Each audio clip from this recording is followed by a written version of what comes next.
Welcome to a Foxy Tech Tips tutorial on setting which device to use to record audio on Windows 11.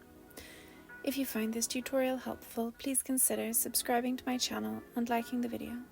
If you have multiple microphones connected to your PC, you might need to change which one is used for recording. Here is how to do it. From the Windows 11 desktop, go to the search bar at the bottom, search for Settings and then open them. In Settings, select System from the left sidebar. Now select Sound.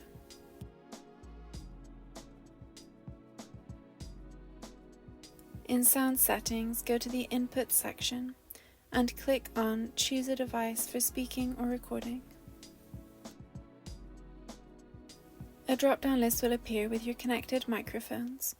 Simply select the one you want to use as the new default for recording audio.